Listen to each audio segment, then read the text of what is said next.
Hey guys, tonight we're trading your soft pillow and warm blanket for something a little rougher. Like hauling bricks through a dust storm under the watchful eye of a guard who lists emotional damage as a hobby. We're heading to ancient China, not for poetry, not for philosophy, but for manual labor. Because while emperors drew borders with ink, someone had to build the walls with their spine. So before we get started, take a moment to like the video and subscribe, but only if you genuinely enjoy what I do here. And let me know in the comments where you're tuning in from and what time it is for you. It's always fascinating to see who's joining us from around the world. Now, dim the lights, maybe sip something warm, and prepare yourself for one unforgettable, unshowered day as a worker on the Great Wall.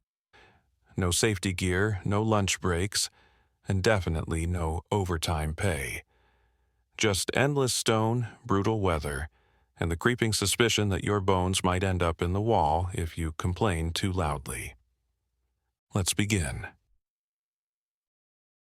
Chapter 1. Daily Routine.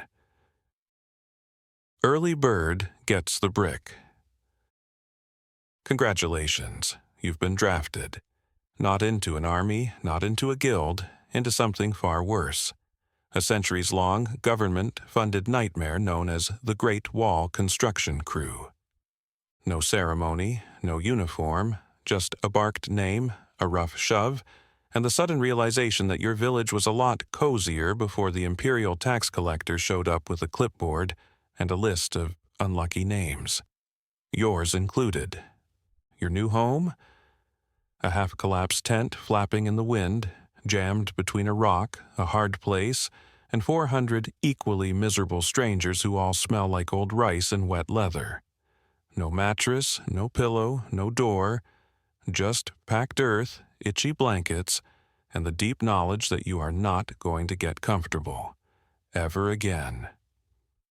The day starts before the sun dares show its face. Why? Because bricks don't haul themselves, and sleep is for people who aren't defending the empire with their spine. That's what your overseer yells, right before a gong explodes through the morning like a slap to the soul. No gentle sunrise, no snooze button. Just the thunderclap of obligation and a boot to the ribs if you're not up fast enough. You roll over, attempt to roll over, and are instantly reminded that your bed is made of dirt. Not just regular dirt either. The kind that's been repeatedly stomped on by centuries of exhausted workers and maybe a mule or two. Your blanket smells like mildew and hopelessness, and there's a suspicious patch that might be last night's dinner, or someone else's. Your body aches, not, I did a hard workout sore. More like, I was repeatedly hit by a cart and then put back to work sore. Your spine clicks when you stand. Your knees protest every motion like unpaid interns. Your hands are swollen clubs from yesterday's brick-stacking marathon, and your back feels like it owes you an apology. The guards are already screaming. They do that a lot. It's less about urgency and more about joy. This is the highlight of their day. Standing tall in their fancy boots and yelling at you to move faster while not lifting a single thing. One of them is already snapping a whip in the air, not for punishment but for ambiance.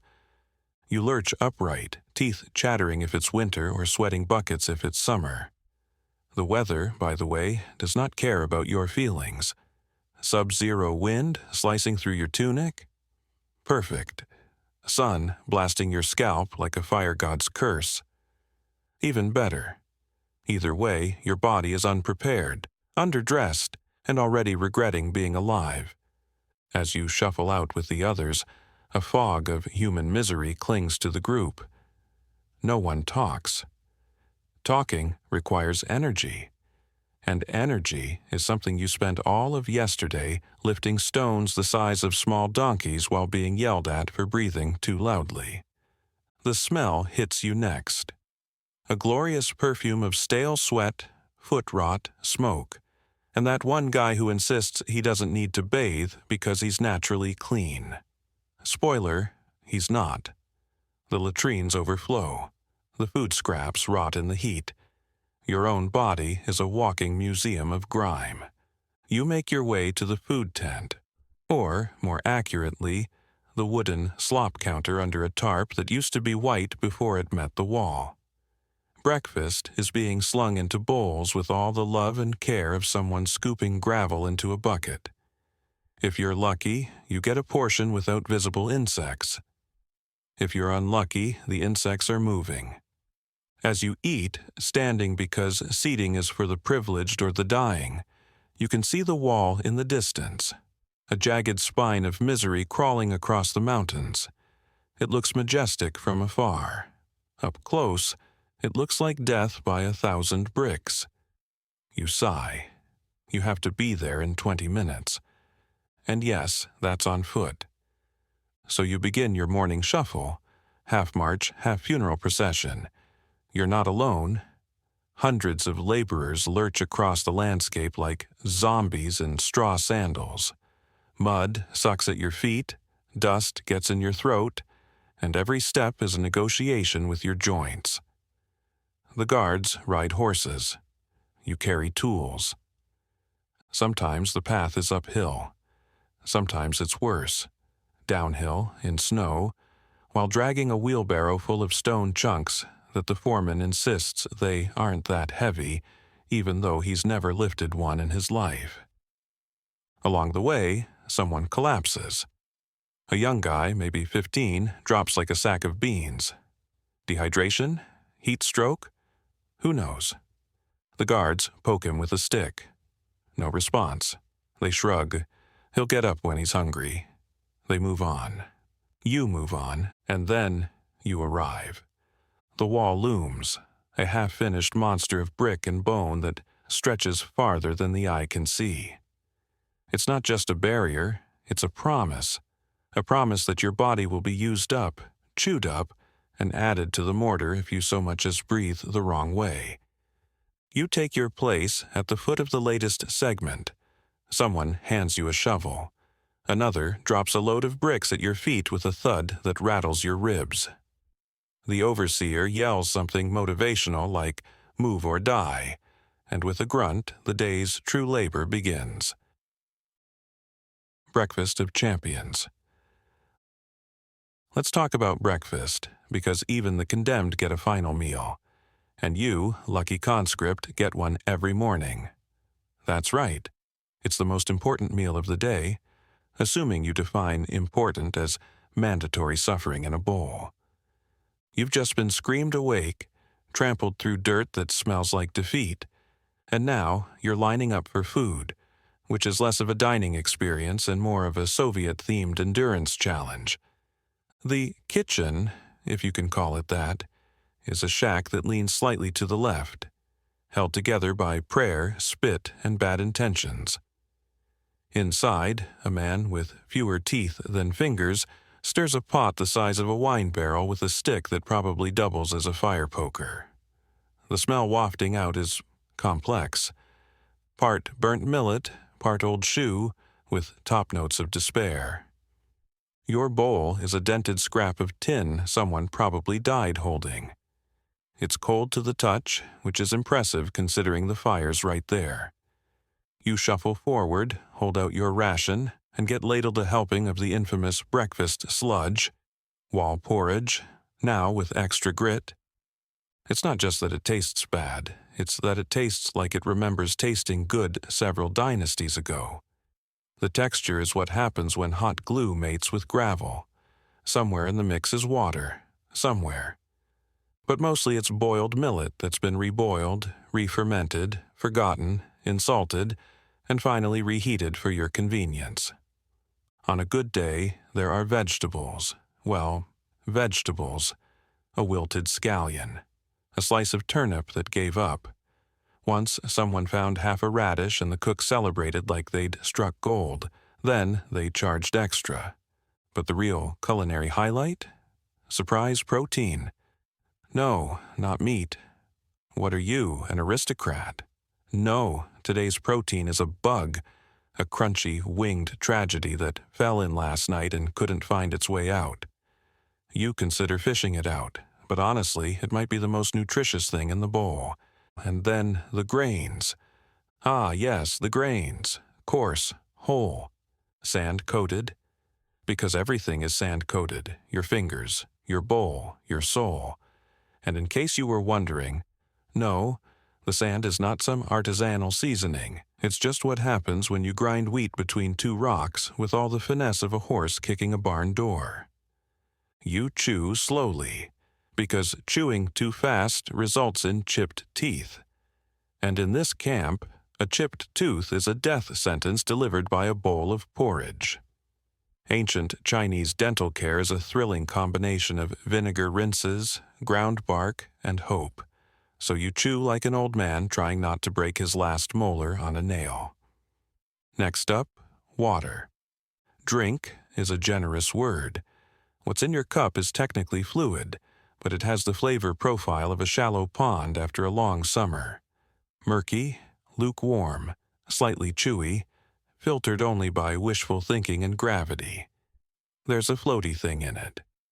You don't want to know what it is, neither does the cook.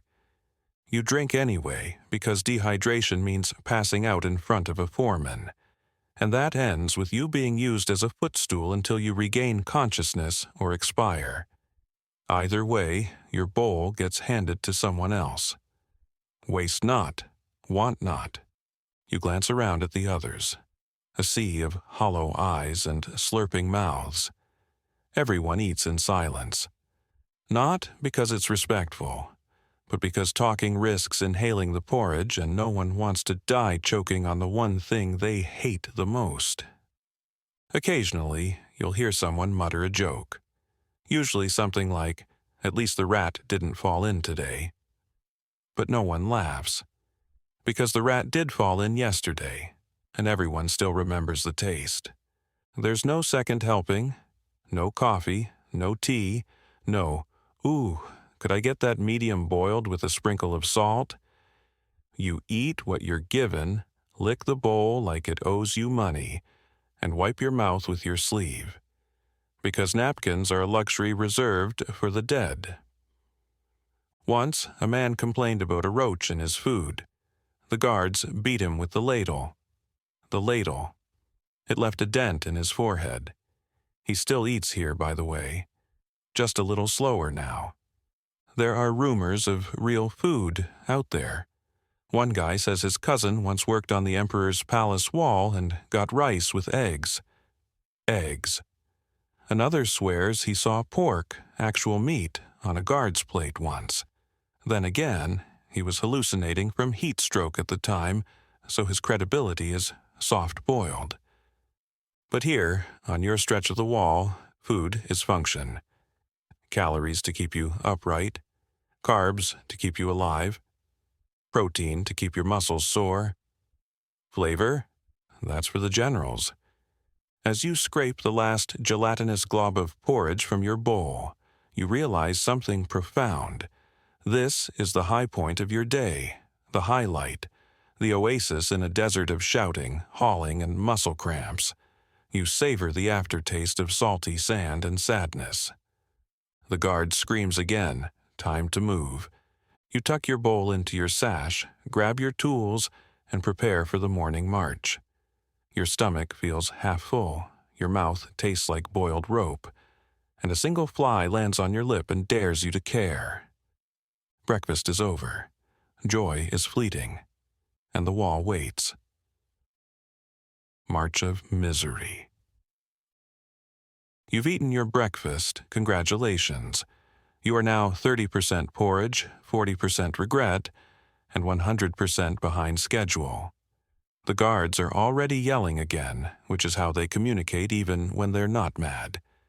You've never heard one speak in a normal tone. Maybe they physically can't. Maybe they're just thrilled you're still alive enough to berate. You and the other workers shuffle into line. It's not a military formation. It's more of a depressed conga line of humans pretending their feet don't feel like overcooked dumplings.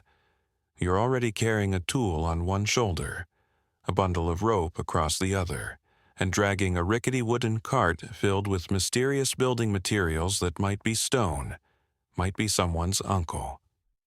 Nobody asks questions. The wall itself is off in the distance, snaking over the mountains like a warning. You'd think something this massive would have a better commute. But no, the work site is somehow always several agonizing kilometers away. Uphill, through mud, in weather that feels personally targeted. Today it's wind, bitter, slicing, full-body slap kind of wind that cuts through your linen like it's whisper-thin paper. It gets into your ears, your sleeves, your soul. It doesn't just chill you, it judges you. You feel like the wind is disappointed in your life choices. Tomorrow might be dust, great choking storms that turn the sun into a smudge and your eyeballs into sandpaper. You'll blink once, and suddenly your mouth tastes like you've been chewing on a camel's pillow.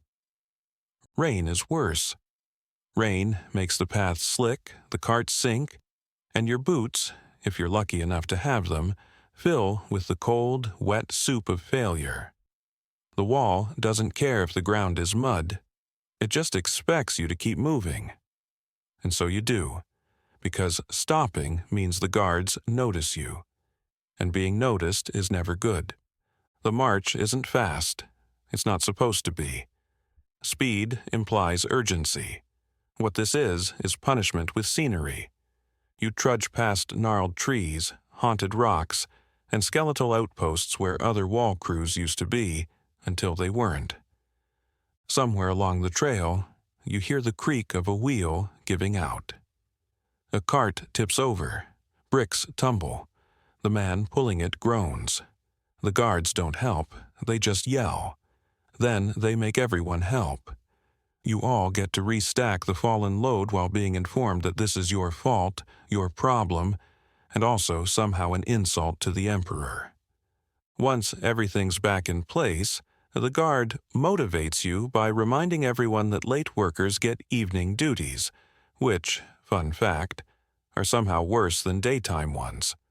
The list includes such gems as repairing broken wheelbarrows using only sticks, burying dead animals no one wants to admit they brought with them, and night watch against wolves, bandits, and ghosts.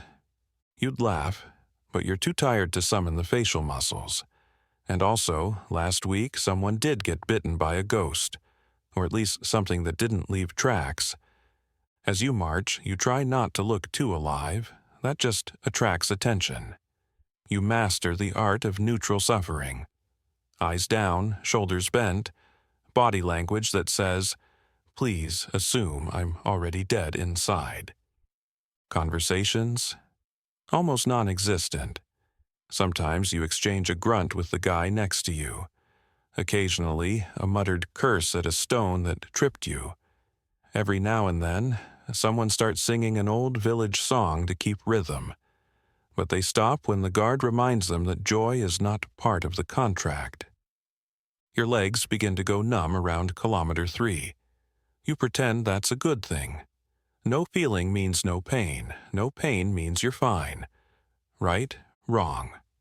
You're soaked in sweat even though it's cold. Your palms are blistering from the rope handle. Your thighs feel like someone filled them with fire and disappointment. You've started counting steps to stay sane, but lost track around 700 when a particularly aggressive rock bruised your shin. And just when you think it can't get worse, there it is. The wall. It towers above the landscape like a long, smug snake of tyranny. Massive blocks stacked sky-high, mortar drying into jagged seams, scaffolding that looks like it was designed by someone who hated ladders. It looks impossible. Because it is impossible. That's why you're here. At the base, there's a small clearing where the site foreman waits. He's got a tablet in one hand and a scowl carved deep into his soul. He eyes your crew like he's trying to decide which of you is most likely to die today, and how much paperwork that will involve. The guards bark out assignments like a twisted game of bingo. You, bricks, you, mortar, you. Up the scaffolding with the water buckets. Don't fall. We're out of rope again. You don't ask what you're doing today, you just accept it. Because the truth is, the march doesn't end when you arrive, it just evolves. Into lifting, mixing, digging, hauling, and the sort of physical labor that turns time into an abstract concept. Lunch is still hours away. Breaks are a myth. And the only thing waiting for you is another pile of bricks that looks suspiciously taller than it was yesterday. You take one last breath before the work begins. It tastes like mud and ash. Perfect. Welcome to the wall. March ends. Misery begins. Brick by agonizing. Brick. You've marched, you've wheezed, you've eaten porridge that probably set your dental health back 2 dynasties. And now, finally, gloriously, it's time to do the one thing you were dragged across the empire to do: build the wall. You arrive at your assigned station, a stretch of half-finished, half-crumbling, all soul-destroying masonry, and are immediately greeted by your tools. A shovel with a splinter problem, a bucket that leaks from 3 dimensions, and a trowel so warped it looks like it once lost a fight with a horse. This is your arsenal. Welcome to the front line of ancient engineering. You begin by hauling bricks. Not cute little stack these on a patio bricks. These are monsters. Giant stone blocks that weigh more than the man next to you, who, incidentally, hasn't blinked in 45 minutes and may be partially fossilized. There are no pulleys, no cranes. Just your back, your legs, and the faint hope that your spine holds out until sunset. Lifting one is an Olympic event. Moving one is a religious experience, complete with prayer, weeping, and at least one near-death encounter with a slope and a misbehaving wheelbarrow. The stone doesn't care. It stares up at you with all the apathy of a monument to pain and dares you to try again. Once you've lugged it into place, after sweating through your only shirt and swearing in 4 regional dialects, it's time for the next phase. Mud mortar. Now, in theory, this is a simple mix of water, soil, and binding agents. In practice, it's the closest thing to cursed oatmeal you've ever touched. Sticky, heavy, and with the texture of regret. It doesn't come pre-mixed, you mix it. By hand, in a pit, with your feet, like some kind of miserable human blender. The smell? Earthy, moldy, occasionally fishy, possibly haunted. You slap the mortar down between the stones like you're icing a very angry, very heavy cake. It doesn't spread, it resists. It's either too wet and oozes out the sides like it's trying to escape, or too dry and cracks the moment it thinks about sunlight. You keep going, because every time you pause to catch your breath, you feel the eyes of the foreman boring into your soul.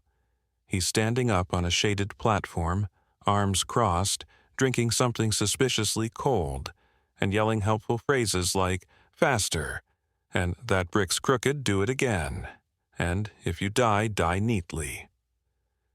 And yes, he has a whip. No, it's not ceremonial. Time loses all meaning. The rhythm of your life becomes lift, carry, stack, slather, repeat. Occasionally scream when you crush a finger or drop a brick on your foot.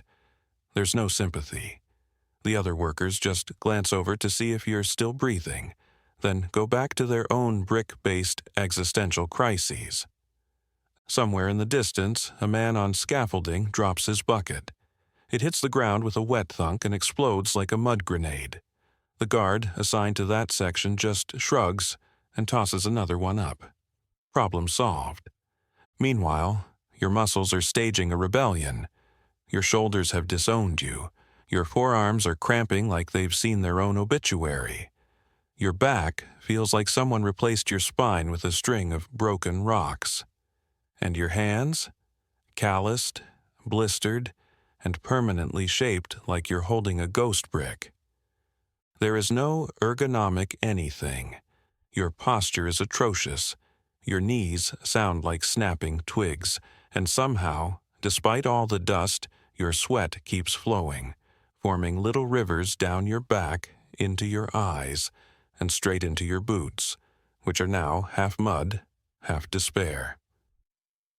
Occasionally, you get a sip of water from the communal ladle, which tastes like old bamboo in someone else's mouth. But that's your only break. No shade, no chairs, just you, the wall, and an endless supply of bricks that seem to multiply when you're not looking. And the worst part? It's the same brick.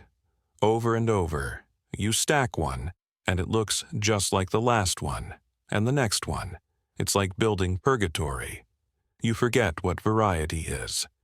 You start having conversations with the stones. "Hello, friend. You're heavier than you look. Please don't roll away again."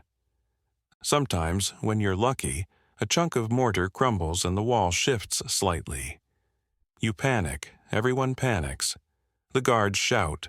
A worker gets blamed. Someone gets flogged. The wall doesn't fall, but the fear stays. Because if this thing does collapse, you're not getting a rescue. You're getting a burial. Meanwhile, above you, the guards lounge. They've set up a shaded awning and are playing dice with some of the camp coins. One of them yawns. Another pours wine. You think about asking if you can rest too. Then you remember the man who asked last week. He's still working, just with fewer teeth. And as the sun climbs higher and the stones get hotter, you keep going. Because you must. Not because of patriotism, not because of pride, but because not working is worse than working. Because this is your job, your sentence, your life. By the time someone yells, "midday," which is not a break but merely a label, you've stacked more bricks than you can count. Your legs shake. Your eyes sting. You wipe your forehead with a sleeve that's more mud than cloth and pray the wind doesn't knock the scaffolding loose again. You look at the wall. It's taller, but only just. You sigh because you know, deep in your aching bones, that tomorrow you'll do it all again. And again, and again, brick by agonizing brick. Chapter 2. Work Hazards. Gravity's favorite victim. The Great Wall stands today as a breathtaking achievement of human engineering. But let's be honest, if you'd actually worked on it, you wouldn't be doing much breathtaking of any kind. Because the air's thinner up here. And the edge? Oh yeah, that's where people fall. Let's talk about scaffolding. In the 21st century, scaffolding is made of steel and inspected by safety engineers with clipboards and hard hats. In ancient China, it was a pile of suspiciously splintery bamboo lashed together by twine, hope, and a vague prayer to your ancestors, your dead ancestors, who are probably watching, taking bets on how long you'll last. There are no guardrails, no harnesses, no platforms, just thin poles sticking out of the side of the wall like ribs from a very nervous skeleton. You climb with no shoes, no gloves, and no dignity, hauling buckets of mortar on your back, wobbling as the whole thing creaks like a cursed xylophone. Your job? Walk out on that bamboo like it's solid ground, balance on a rod the width of a dumpling, and lay bricks. Carefully, neatly, straight lines, all while wind smacks you like it's settling a personal score, and dust clouds roll in thick enough to make you wonder if you're still on Earth or have drifted into the spirit world. And here's the best part.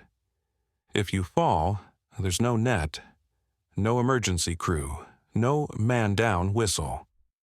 Just a very short scream, a very long drop, and the sound of the foreman sighing because someone has to clean that up now. No one pauses to mourn. You slip off the edge, and someone else is already moving into your spot before you hit the ground. Time is bricks. Bricks are the empire, And you, my friend, are a replaceable meat puppet with legs. Sometimes, if the guards are feeling generous or bored, they'll mark the spot with a little flag. Not to honor you, just to warn others not to land there too. Efficiency. Of course, you try to be careful. You shuffle instead of walk. You grip the bamboo like it owes you money. You whisper threats at your bucket to stay still. But there's only so much you can do when your entire work platform sways like it's been drinking. And don't forget the incline. The wall doesn't just stretch across the landscape, it climbs it. Up mountains, down ravines, over cliffs. Whoever designed this thing wasn't building a barrier. They were writing a resignation letter to common sense. So now, you're not just working at a height. You're working on a slope, with gravity waiting at the bottom like a cheerful assassin. One wrong step and you're gone. One loose rock, and suddenly everyone is playing Catch the Worker, a game nobody wins. And if you're hauling materials up these death ramps, good luck. That wheelbarrow? It doesn't come with brakes, that rope pulley. Designed by someone who clearly hated people.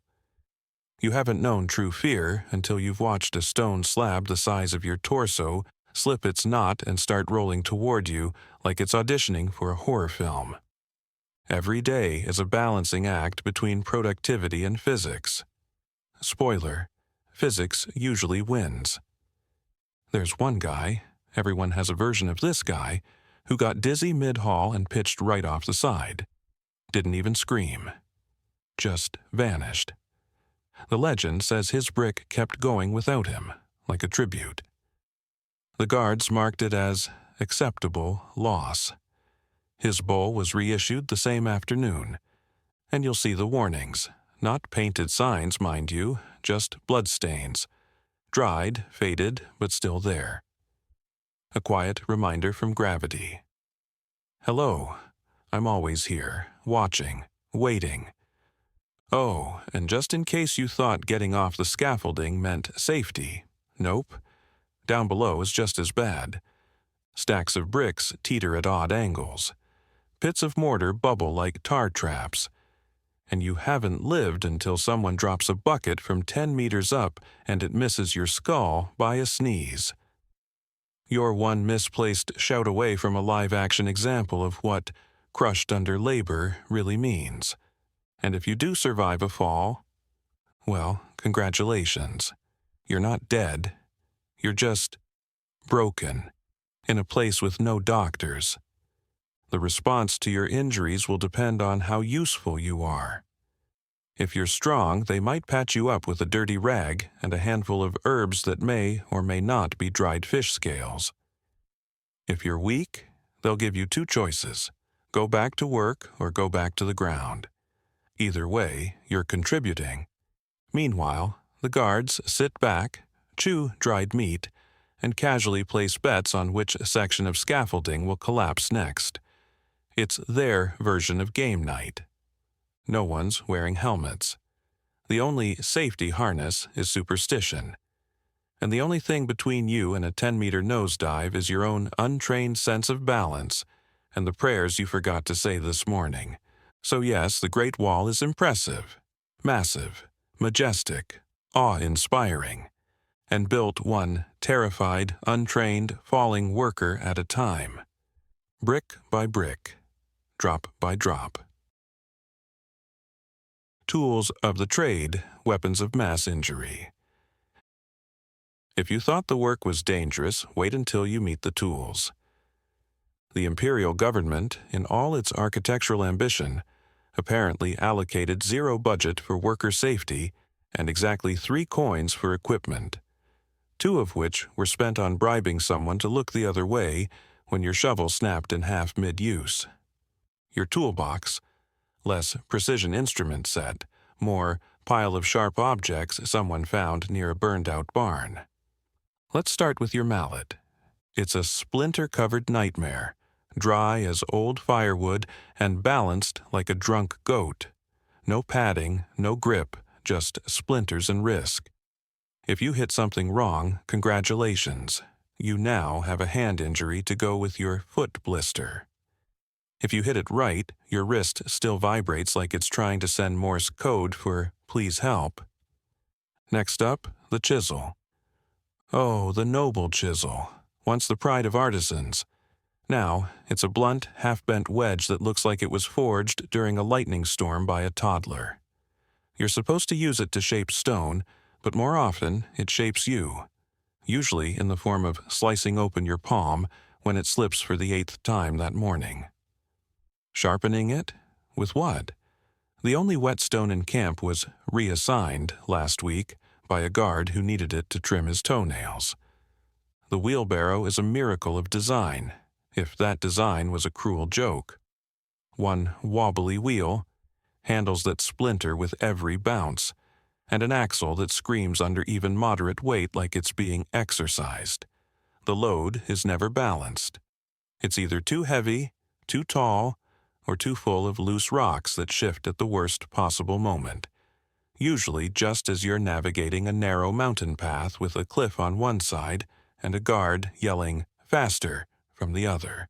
And let's not forget the rope. Now you might think, rope. Surely the one dependable friend in construction. Think again, this rope frays if you look at it wrong. One tug, and half of it unravels like a poorly kept secret. It's coarse, it's brittle, and it leaves splinters in your hands that seem to regenerate every night like tiny wooden curses. Of course, all these tools are communal. You don't get your own set. You borrow, which means every item is pre-damaged, sweat-soaked, and suspiciously sticky. Every mallet is someone else's mistake.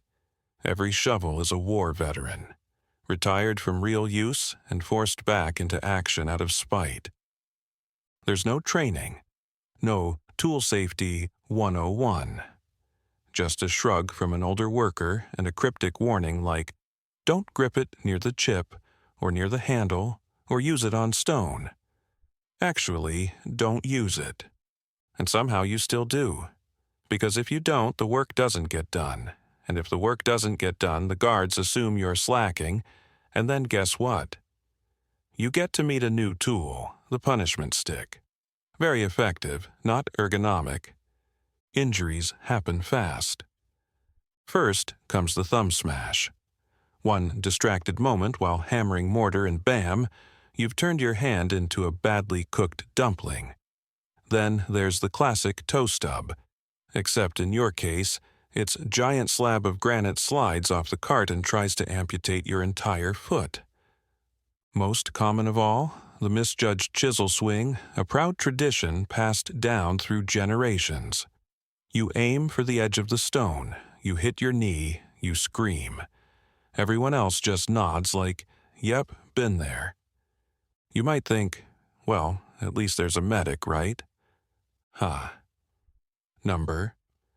There's a guy with a pouch of herbs. He claims he studied healing. You're not sure where, possibly a dream. His methods include blowing on wounds, tying a leaf to it, saying, "You'll be fine," while applying something that smells like spoiled vinegar.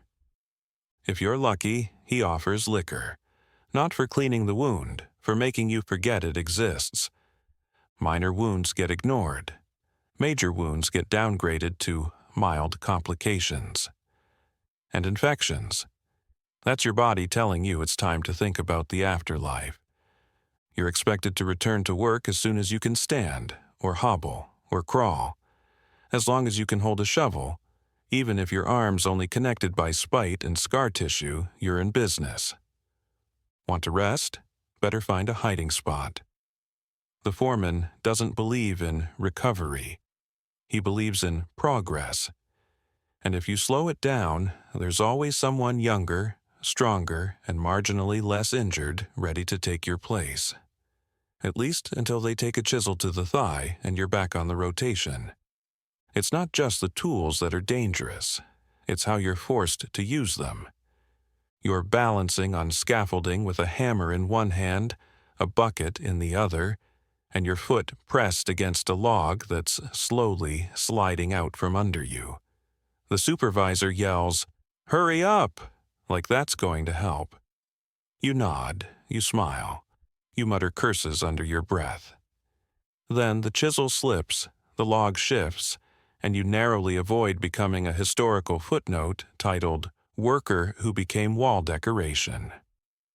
And when the sun finally begins to drop behind the hills, and your hands are raw, your arms jelly, and your entire body feels like a construction site was dropped on you, you take a breath.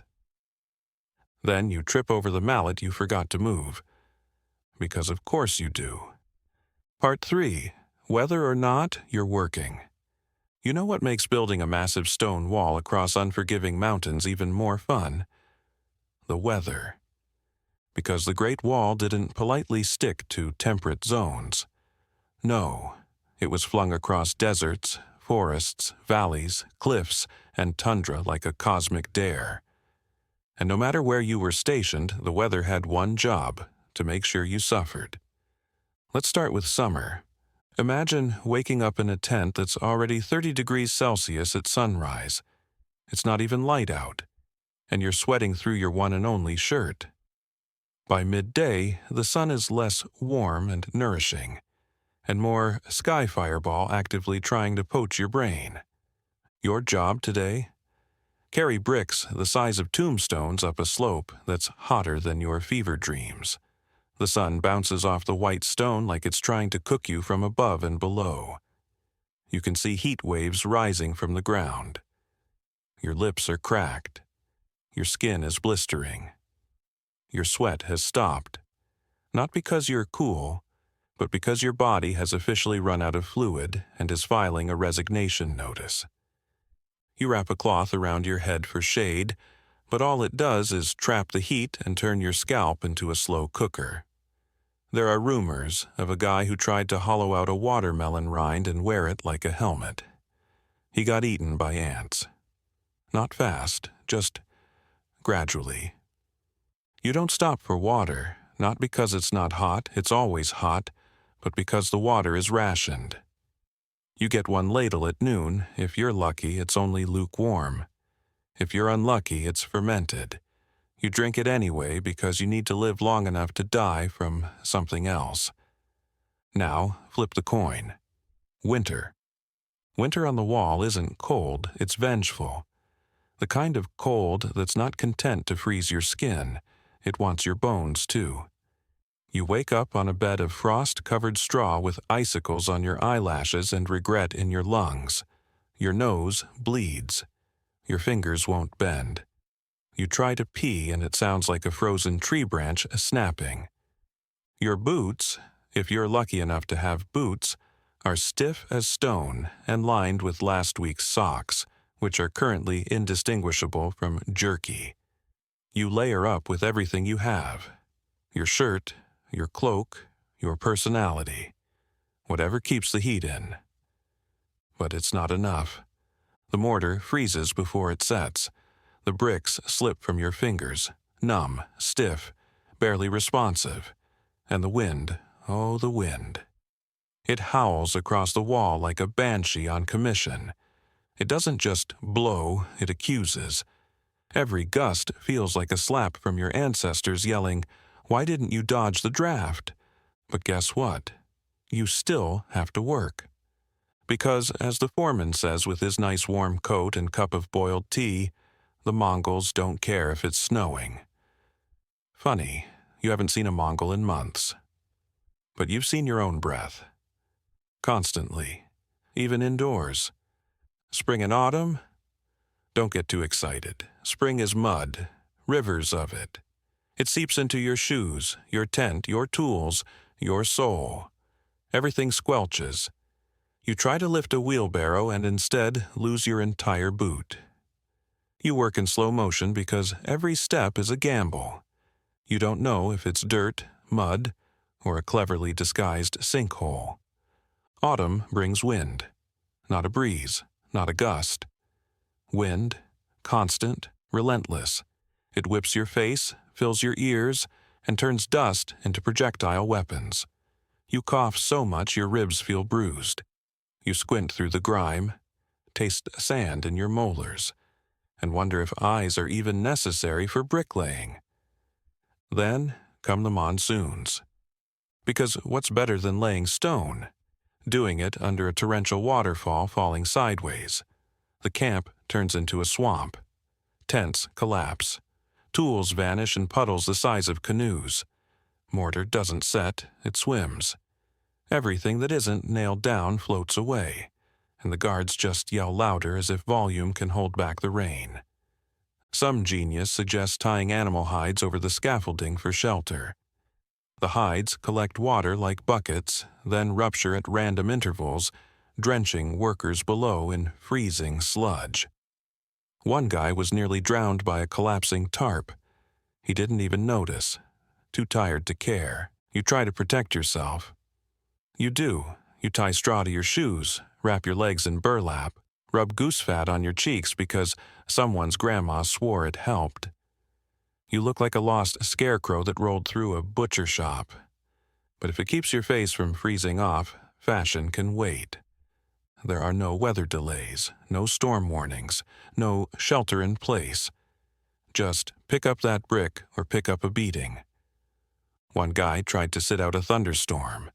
The guard dragged him out, struck him with a stick, and pointed to the sky like, "You think that scares me? I built a wall through lightning." And so you keep going.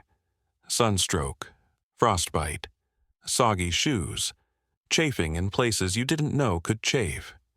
You're not just fighting the elements, you're fighting the calendar itself. And guess what? The calendar is undefeated. Part 4. Animal Encounters of the Fatal Kind.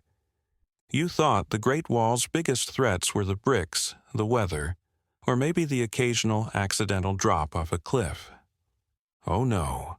Welcome to nature's bonus round, where the only thing worse than the labor is everything trying to eat you while you do it. Let's start with the basics, insects, or, as you've come to know them, personal tormentors with wings. You sleep on straw, they sleep on you. Lice, constant companions. Fleas, they don't just bite, they throw raves. And then there are the mosquitoes. Gigantic, bloodthirsty, and somehow immune to every herbal remedy passed down by your cousin's witchy aunt. You go to sleep with 2 arms, you wake up with both of them swollen and humming with bites. There's a rumor about a guy who tried to cover himself in tree sap to ward them off. It worked, for about 30 seconds. Then the ants showed up. In force. He had to shave half his body with a stone, and now everyone calls him Smooth Lee, and avoids sitting next to him because he still smells like pine bark and regret. But bugs are just a warm-up act. Now, let's talk about snakes. You'd think up on the wall, out in the open, you'd be safe from slithering nightmares. Think again. The wall is full of nooks, cracks, and little sun-warmed cubbies, aka snake condominiums. You reach into a stack of bricks, expecting a spider web at worst, and bam, instant snake handshake. Sometimes they bite. Sometimes they just hiss, coil up, and glare at you like you insulted their mother. You still scream either way. The foreman says, just stomp your feet to scare them off. But all that does is startle you, while the snake stares calmly, like it's deciding which part of your body looks tastiest. One guy got bit by a green one. His whole arm turned the color of spoiled cabbage. The camp medic smeared it with garlic and vinegar and said, "Walk it off." He did, in circles, while foaming at the mouth. He's fine now, mostly, except for the twitch. Then we've got rodents, rats, mice, marmots. The little ones steal your crumbs. The big ones steal your sanity. They sneak into food sacks, chew through blankets, and once, legend has it, dragged a sleeping man's sandal 5 meters across camp. He woke up and thought it was a demon. Turned out to be a very determined squirrel with a grudge and excellent leg strength. You build traps. They get smarter, you plug holes, they chew new ones. Eventually, you just accept that you're renting your bedding from them. But rats and snakes aren't even the top of the list. Oh no, that honor goes to wild animals. See, the wall cuts through the middle of nowhere. Forests, mountains, open plains. Places where creatures still roam freely and haven't heard the news that humans invented weapons. Or maybe they have and they just don't care. Wolves?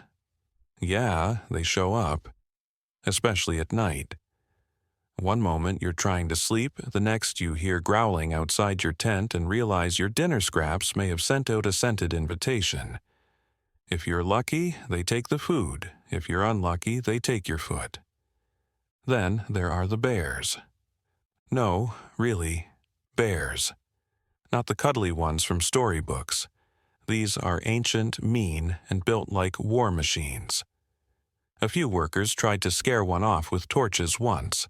It took the torch, beat a barrel with it, and then walked off with everyone's lunch. You don't forget that kind of trauma. Most guards pretend they're not worried.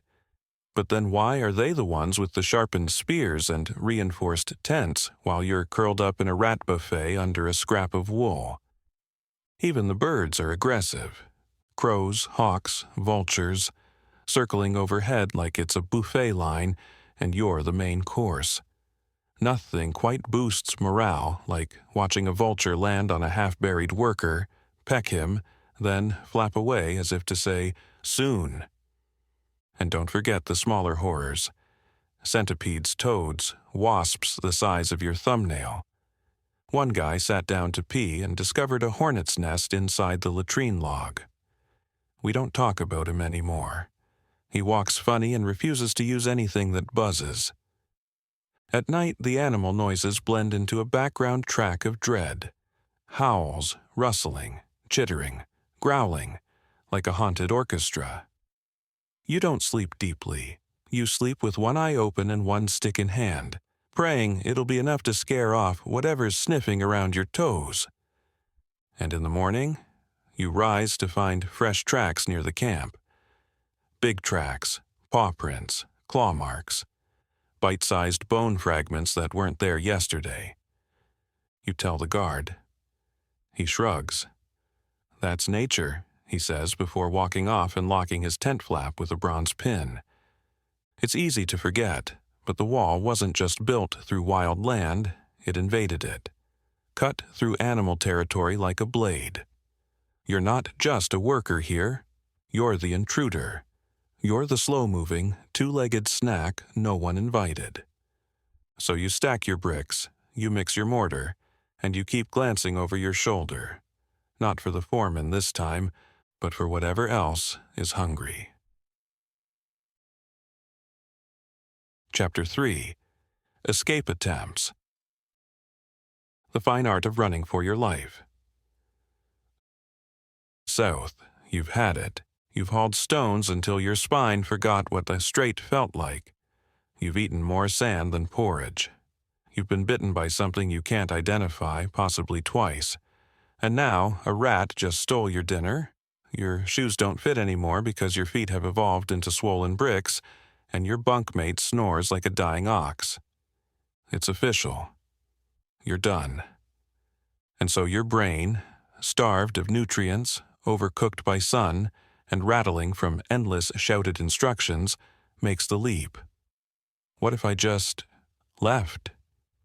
It starts small, a whisper, a fantasy. You stare off across the endless wilderness beyond the wall and think, maybe, just maybe I could slip away tonight. Just vanish. Like smoke, like a legend. And to be fair, it sounds easy. There are no bars, no chains. The guards don't carry you to work tied in a wagon, yet.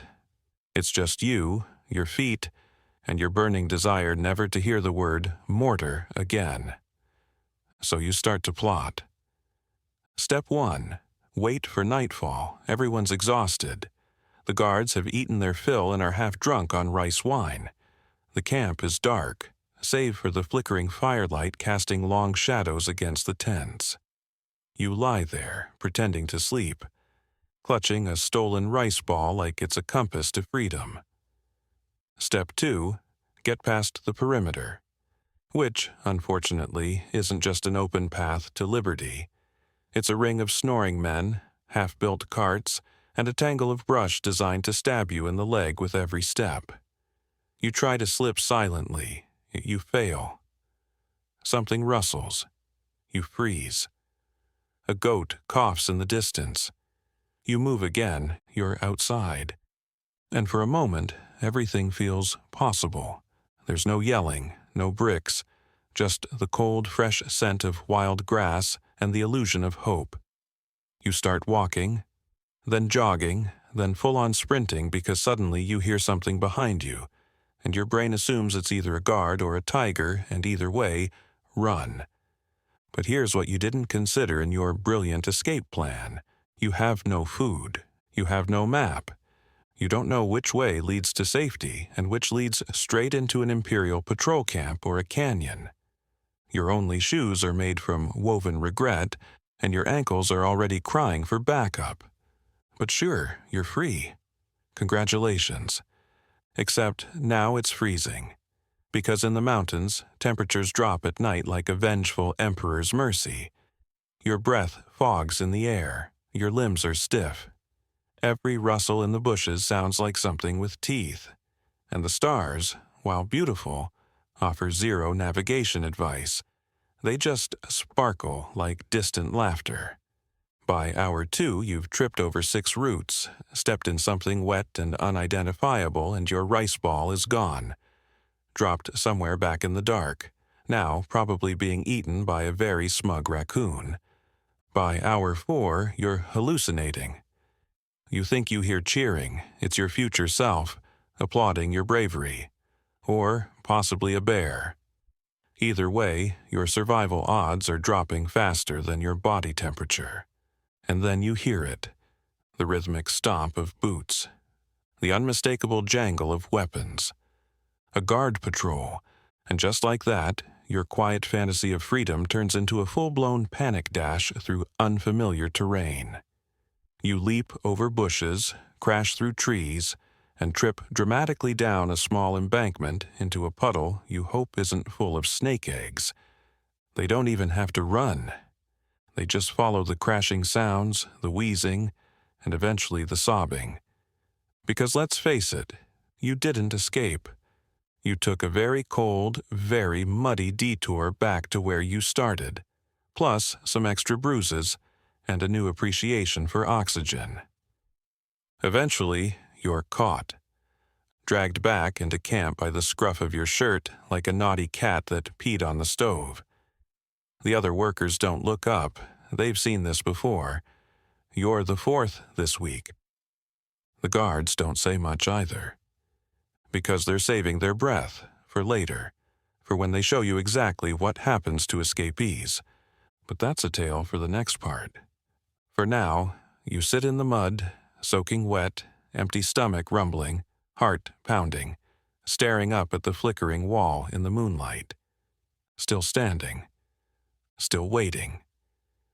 And you realize something horrifying. You're not even mad you got caught.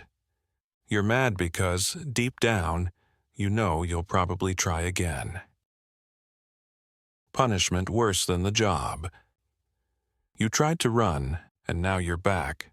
Dragged into camp like a sack of wet cabbage, half frozen, covered in bruises, and looking like someone who lost a wrestling match with a tree, a goat, and their own overconfidence. The other workers don't make eye contact, not out of pity, out of self-preservation, because watching what happens next is like staring at the sun, morbidly fascinating, but guaranteed to scorch your soul. The guards aren't mad. Oh no, they're disappointed, which somehow is so much worse. Because you haven't just broken a rule. You've broken the illusion, the one that keeps hundreds of miserable souls in line. That escape isn't even worth considering. So now they have to make an example out of you. A big one. And it starts with the parade. They tie your hands, not tightly. Just enough to let everyone know you're about to be punished, but not so much that you can't walk under your own power. You are now the official lesson of the day. They march you through the camp while shouting things like traitor and lazy worm and look what happens to those who insult the emperor with their cowardice. Some of that's for dramatic effect. Some of it's because the guards genuinely love drama. They live for this. You're their reality TV.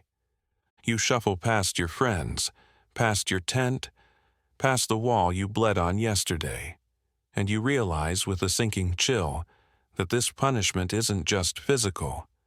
It's performance art. They want everyone to remember it. And they do, because now it's time for punishment proper.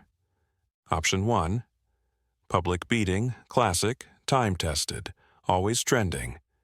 They tie you to the whipping post, a tall, sun-scorched log that's been polished smooth by the tears and sweat of the unfortunate.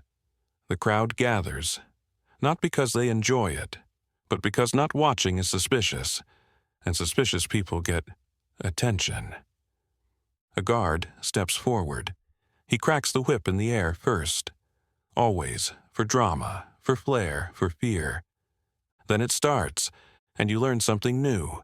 A human back can make sounds. Cracks, smacks, splats. You try to count the lashes, but numbers blur. Your vision goes red, then white, then something beyond color. They don't whip until you're dead. They whip until you're a warning. Option 2, labor escalation. Because clearly you need more structure in your life. They assign you double duty, carry more, sleep less, and report to every shift, even when you're limping like a one-legged scarecrow after a landslide. They also move your bed closer to the latrines. You wake up every morning to the sound of someone having food poisoning and the smell of everything that came before it. Option 3, the pit. A shallow hole in the dirt, barely big enough to lie down in. They throw you in, leave you for a day or two, no food, no blanket, just you, the cold, and the knowledge that the bugs now think you're part of the terrain. You emerge from it, looking like a ghost someone tried to wash off with vinegar and shame. If you're lucky, they don't choose execution, because that's on the table, too. They won't always use it, but they can. And when they do, it's brutal. Not quick, symbolic. Sometimes it's strangulation. Sometimes it's hanging. Sometimes, on the more festive days, it's burial up to the neck and letting the sun finish the job. Slowly, quietly. Just enough time for everyone to walk by and think, yeah, I'll keep hauling bricks, thanks. They say the wall was built to keep enemies out, but parts of it were built with prisoners, buried alive in the foundation, left inside the mortar as reinforcement. You wonder, as they drag you away, if that's your future too. Your bones, your pain, literally part of the empire. It'd be poetic if it wasn't so nauseating. And the worst part? The guards will smile through all of this. They'll nod like sages delivering wisdom. They'll say things like, "This is mercy." The emperor forgives your spirit, but your body must pay.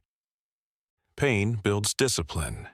Discipline builds bricks. Bricks build legacy. You want to scream, you want to fight, but mostly you want to survive. And so, when it's over, when the crowd disperses, when the lash marks crust over, when the pit is behind you and the stink of the latrines fades, you go back. To the wall, to the bricks, to the work, because there's no escape. Not from the guards, not from the weather, and definitely not from the fact that, somehow, this is still better than dying. Guards, professional dream crushers. Let's talk about the guards, not the kind who yawn in palace corridors or lose chess games at temple gates. No, these are wall guards, a special breed. Equal parts soldier, sadist, and full-time morale vacuum. Their job? Keep you working, keep you afraid, keep you too tired to remember what freedom smelled like. They don't wear flashy uniforms, no gleaming armor, just thick boots, smug expressions, and weapons you've never seen used in defense, only in correction. A cudgel here, a whip there, a glare so sharp it should be registered as a bladed instrument. And if you think you can charm them, you sweet summer rice cake. These men weren't chosen for their compassion. They were chosen because somewhere, deep inside, something broke, and instead of fixing it, they started shouting at tired people until they felt whole again. They're not lazy, oh no, they're enthusiastically oppressive. There's nothing more terrifying than someone who's bored and armed. They invent new ways to ruin your day just to keep themselves entertained. Too slow? That's a beating. Too fast? Must be hiding something. Also a beating. Tired? Must be faking. Extra bricks for you. Accidentally made eye contact during lunch? That's 2 hours of latrine duty and a boot to the ego. They don't have names. At least, none you'd say out loud. They're boss. Sir. Or behind their backs, things that rhyme with slug, mule, and unwashed cabbage. They patrol with a rhythm. You know it by heart. Step, step, whip, crack. Then again and again. You learn to work just below their radar, fast enough to seem obedient, slow enough to avoid collapsing. It's not labor anymore. It's a performance review with injuries. One of them carries a bell. He rings it not for emergencies but for fun. Every time someone drops a tool, gets bitten by a snake, or falls off the scaffolding, ding, ding, ding. It's comedy hour. You're the act. Laughter optional, punishment mandatory. They're expert trackers, too. You try to escape. Good luck. These guys can spot a broken twig from 50 meters. They can smell fear, mud, and rice crumbs on your breath. If you sneeze during your getaway, 3 of them will appear from behind a rock holding ropes and disappointment. One story says a man made it nearly 30 kilometers before they found him. How? The guards followed his footprints, his spilled water gourd, and eventually the sound of him crying while trying to start a fire with 2 damp sticks. When they brought him back, they gave him a week of special duties, which included carrying a rock labeled shame up and down a hill until it wore smooth. Even when they're not chasing anyone, they keep you on edge. They sneak up on you mid-work to ask deeply unanswerable questions like, why is that brick crooked? Why do you look guilty? Why are you blinking so much? Are you scheming? You say nothing, or something. Either way, you've failed. There is no right answer. There is only the next command, the next insult, the next reminder that your place is here, between the stone and the stick. And here's the twisted part. You start to respect them, not because they're noble, but because they've turned your hope into vapor with nothing but sarcasm and footwear. You used to dream of escape. Now you dream of them forgetting your name. You used to fantasize about freedom. Now you fantasize about one full day where they don't notice you, where they don't correct your brick placement, where they don't accidentally pour half your lunch on the ground and say, oops, clumsy today, aren't we? One of the guards has a hobby. He carves faces into stones and places them around the camp. Little twisted, grimacing things. You don't know why, no one asks. But somehow it feels right, like the stones are watching, judging, reporting back. Another guard plays a flute at night. It's not bad. You lie in your tent, exhausted, blistered, freezing, and listen to the mournful notes drifting through the camp. For 1 second you think, maybe he has a soul. Then the song ends and he kicks someone awake for snoring too loudly, and just like that, balance is restored. You want to hate them. you try. But it's hard to hate someone when you know they used to be you, just another brick hauler who said the wrong thing one too many times and got promoted from suffering to enforcing it. And that's the cycle, the wheel, the machine. Break enough spirits, beat enough backs, and maybe, one day you'll be holding the whip instead of feeling it. A promotion, in the worst sense of the word. Until then, you keep your head down, your pace steady, and your escape fantasies quiet. Because the guards, they don't crush your body. They crush your imagination. Legendary. Failed. Escapes. If you spend enough time on the Great Wall and survive long enough to keep your hearing, you'll start to pick up the whispers. Around the fire pits, in hushed tones during latrine duty, stories passed from one poor soul to the next like a cautionary bedtime tale. The ones who tried to escape. They're legends, folk heroes, icons of desperation. And without fail, they all failed. Let's start with River Ding.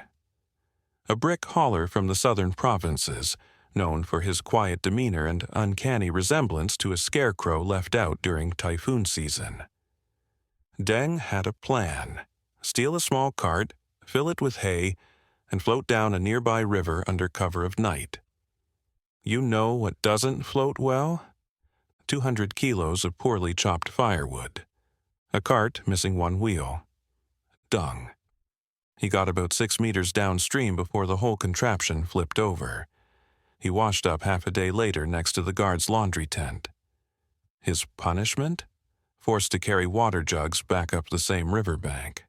Every day, for a year, they called him the Tide. Then there was Two Chop Lou. Nobody knows if Two Chop referred to his escape method or his IQ, but legend has it he tried to cut through the camp fence with a soup spoon. A wooden soup spoon, for 3 weeks. At night, he'd sneak to the fence and chip at the same post, covering the splinters with wet leaves to disguise the damage. He almost made it through. Except he forgot one crucial detail. The fence wasn't meant to keep people in, it was decorative. He could have walked around it. They found him curled on the ground, too exhausted to stand, cradling the spoon like a wounded friend. His punishment? They replaced the spoon with a shovel and had him dig latrine trenches for the rest of the year. They renamed him Latrine Lou. It stuck. But wait, there's more. Sister Bao. Now she almost pulled it off. Disguised herself as a visiting merchant servant, swiped a spare tunic, tied her hair up, and blended in with the supply caravan. Everyone swears she got nearly 10 kilometers away before someone noticed she was carrying rocks instead of trade goods because she thought they'd look authentic. She was returned by lunchtime. They didn't beat her, they promoted her to rock hauler, with rocks double the size. Then there was the time a whole group tried to leave. A dozen men, tired, starving, blistered into madness, convinced themselves that if they ran together they'd make it. Strength in numbers. Like a migrating herd of very confused wildebeests. They left at dusk. By dawn, 11 of them were found cowering in a cave, arguing over whether moss was edible. The 12th? He climbed a tree to keep watch and fell asleep. He woke up, surrounded by guards eating breakfast beneath him. They let him finish climbing down before tying him to a wagon and making him give everyone else a piggyback ride back to camp. No escape story is complete, though, without mentioning Silent Jang, a man who allegedly escaped and was never seen again. Now, before you get inspired, let's examine the details. Zhang was mute, never spoke a word, communicated entirely through shrugs and tragic eye contact. One day, he simply vanished. No one saw him leave, no one saw him fall. His tools were stacked neatly, his tent was undisturbed, and his bowl of breakfast porridge was still steaming. Some say he found a tunnel. Some say he was eaten by something too big to leave bones behind. Others believe the guards fabricated the whole story as a psychological weapon. The one that made it, a cautionary tale in reverse. The kind of story that makes you wonder, maybe it's possible, and then remember what happened to Deng, Liu, and Bao. Even knowing they never made it, you still listen to the stories. Not for hope, just to remember that people still try. Either way, the result's the same. You stay, you work, you stop dreaming about running. Because after hearing the stories, after seeing the bruises, the punishments, the missing teeth and the limps and the haunted stairs, you start to understand something. The wall isn't just a barrier between kingdoms. It's a machine. And every time someone tries to escape, the gears tighten. The guards get meaner. The rations get smaller. The camp whispers louder. And suddenly, freedom becomes a bedtime story told by men who haven't slept peacefully in years. And yet, even knowing that, you still think about it. In the quiet hours. In the soft spaces between hammer swings. When the moon is high and the guards are snoring and the fire's burning low. You think, what if? And then you roll over, pull your blanket tight and tell yourself, not tonight. Chapter 4. Legacy and Twist. Congratulations, you're immortal, sort of. Good news. After years of hauling, bleeding, sweating, freezing, and not escaping, you've finally achieved what every low-born imperial conscript dreams of. Immortality. Not the kind with golden statues and temple scrolls. No, your version is different. You are now, quite literally, part of the wall. Whether or not bones were truly built into the mortar, it sure felt like it. See, there's an old saying, whispered by workers when the guards aren't listening. Every stone has a name. Every brick has a bone. And it's not just poetry, it's logistics. Because when you collapse on the work site, when your heart gives out halfway up a slope or a chunk of masonry decides gravity's hungry, there is no stretcher, no burial detail, no priest. There's just a decision. Drag your body all the way back to camp, or tuck it into the nearest crack and mortar over it. Guess which is easier? Over time, you become less of a person and more of a reinforcement strategy. Your rib cage stiffens a tunnel arch. Your femur becomes a scaffold brace. Your spine supports the foundation, ironically stronger in death than it ever was in life. And as the seasons pass and more workers fall, more of the wall is built with the very people who suffered to raise it. Your comrades become sediment. Your bones become sediment. Your existence becomes background material. You're not in the history books, you're in the wall. And in a twisted way, that's how you're remembered. Not by name, not by deed, but by proximity. You're the reason some battlement didn't collapse in a storm. You're why that guard tower still stands straight after centuries. You're why a tourist today can snap a selfie on the edge of your forgotten misery and think, wow, ancient people were so dedicated. Dedicated, number trapped. But the wall doesn't care. It stands, and stands, and stands, long after you're gone, long after your name is dust and your village forgotten, long after your language changes and your bones become limestone dust clinging to a crack. It still stands, and that is your reward, the knowledge that even in death you didn't get to stop working. Congratulations. Historical Irony 101. So let's talk about the big reveal, the payoff, the why behind your years of suffering. You didn't survive snake bites, frostbite, and emotionally violent porridge just for fun. Number, you were told you were building a wall to protect China. to hold back the barbarians, to secure the empire, to defend civilization itself, except it didn't really work, not always, not everywhere, and definitely not as intended. Turns out, when you build a wall thousands of miles long across mountains, deserts, and God-forsaken wilderness, it's pretty hard to guard every inch of it. You need soldiers, towers, signal systems, supply chains, logistics. What did you have? A pile of half-dead workers and a guy named Guo who once passed out from squinting too hard. So, yeah, the wall was impressive. From a distance, but up close, gaps, weak points, unfinished segments, sections that were so poorly aligned you could sneak through with a donkey and 3 friends if you picked the right night. Historians today will tell you the wall was as much about psychology as defense. A message, a boundary, a symbol of power. And you know what? That's great. It's wonderful that the emperor got a lovely metaphor out of your chronic dehydration. But you? You weren't told, hey, we're building a really dramatic metaphor with bricks and human exhaustion. You were told this was life or death, that invaders would burn your village if you didn't stack this stone correctly. Spoiler, they invaded anyway. They rode around the wall, dug under it, bribed the guards, waited for bad weather.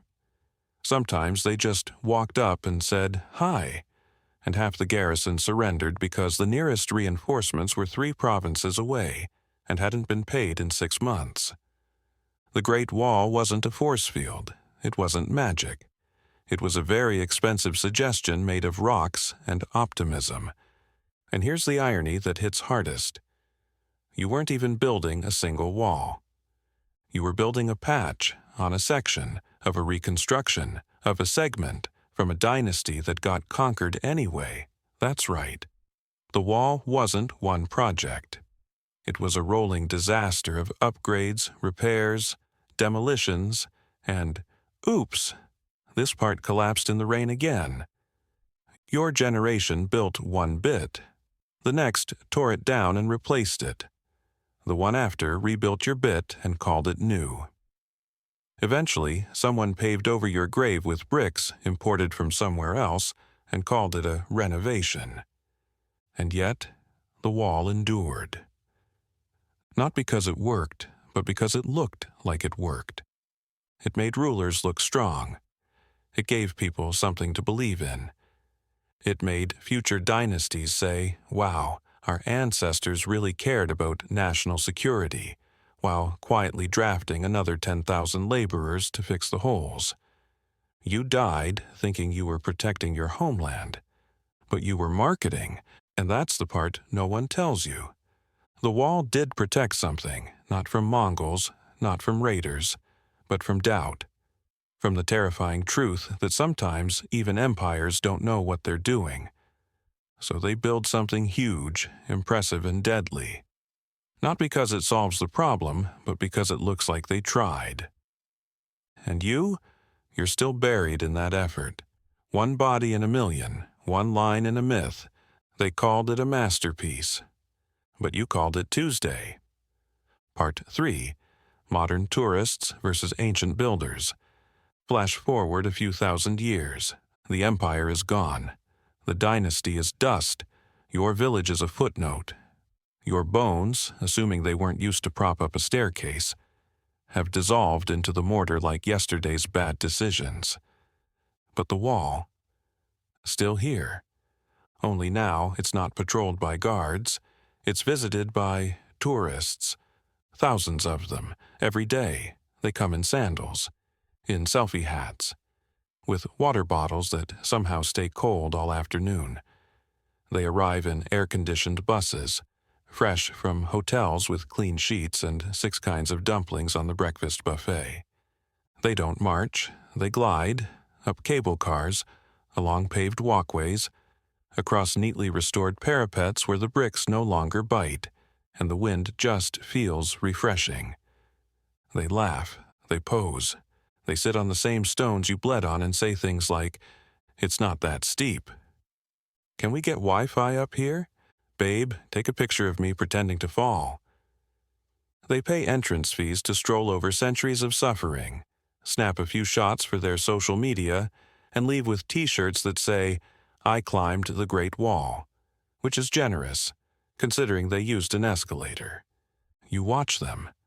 From somewhere deep inside the foundation, from the part of the wall no one tours, the part where the bricks still remember names, still echo with screams, still carry the imprint of the thousands who died in the shadow of something historic. And you think, where were these people when I needed a sandwich? They have sunscreen, bottled drinks, noise-canceling headphones.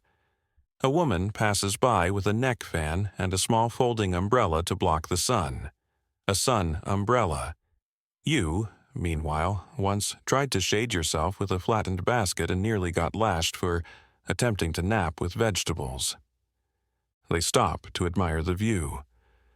"Wow," they say, staring out over the mountains. Can you imagine building this? No, they cannot. Because imagining means feeling it. The weight of the bricks, the rot in your hands, the moments where your lungs gave out and your legs kept going, just to avoid a beating. Imagining means asking, how many people died to make this stretch look symmetrical? But they don't ask that. Instead, they buy souvenir keychains, eat ice cream on top of watchtowers, complain about the uneven steps, unaware that those steps were uneven on purpose to trip invading cavalry, and occasionally the occasional exhausted peasant hauling buckets of mortar uphill in a thunderstorm. One man looks at the wall and says, "This must have been really efficient." You try not to haunt him on the spot. Another asks, "How did they even build it?" The guide replies with the classic, "By hand." Brick by brick, with the help of many hard-working laborers. Hard-working laborers. That's what you are now, a concept, a vague silhouette in a glossy museum display, a bullet point on a tour brochure. Not starved, not beaten, not buried mid-shift under a pile of improperly stacked rocks. Just hard-working. No one mentions that the original workers weren't just laborers, they were prisoners, farmers, poor villagers, unpaid, untrained, unarmed, thrown into the worst job site in history because they owed a tax, spoke out of turn, or happened to live near a road the empire wanted improved. But don't worry, you're part of something important. A UNESCO World Heritage Site, global landmark. Top 10 honeymoon hike in 3 different travel blogs. They don't see your body, just the view. And here's the real kicker. They leave. After a few hours, they get tired, their shoes rub, the wind kicks up, someone's hungry. So they go back to the gift shop, buy a plush toy shaped like the wall, and head to the bus for a nap. Meanwhile, you? You're still here, under their feet, holding everything up. Still working. Still watching, still waiting for someone to ask the real question. Not, how was it built, but, why did it need to be? Final thoughts, why we remember the wall. South.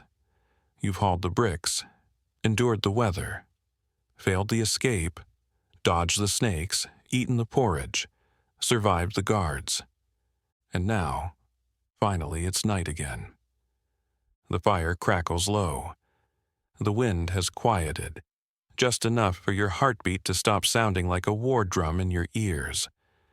Your body is sore, your fingers stiff, your bones so heavy it feels like gravity is giving you a hug out of spite. You lie on your thin straw mat, eyes fixed on the stars, or, more accurately, on the inside of your tent, which smells like damp socks and someone else's regret. You listen to the others snoring nearby. One man is coughing. Another is mumbling in his sleep. Somewhere, a rat is trying to drag a crust of bread through the wall like it's reenacting your escape plan. And as you try to rest, something sinks in. You helped build the Great Wall. Not the tourist section, not the glossy museum display. The real one. The one held together with blood, sweat, teeth, and the kind of determination that only comes from people who had no other choice.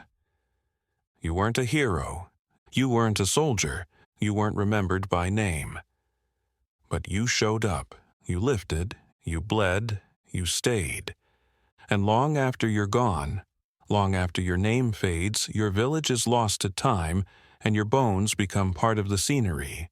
The wall will still be there. People will walk it. Take pictures, complain about the stairs, buy souvenir hats, and they'll look out over the mountains and say, "Wow, I wonder what it was like to build this." They'll never know. But you will.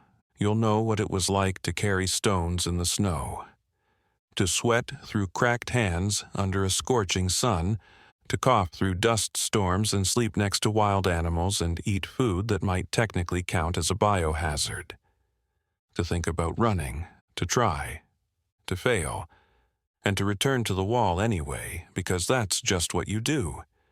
You are not in the textbooks, you are in the mortar.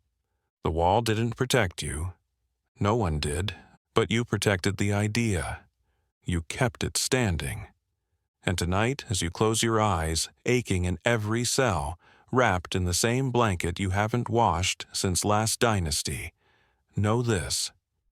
You mattered. You held the empire together, one brick at a time. You're not in the legends, but without you, there is no legend. So now, let go. Let your shoulders drop. Let the pain blur. Let your breath settle, because the wall still stands. And you've earned your rest. Good night.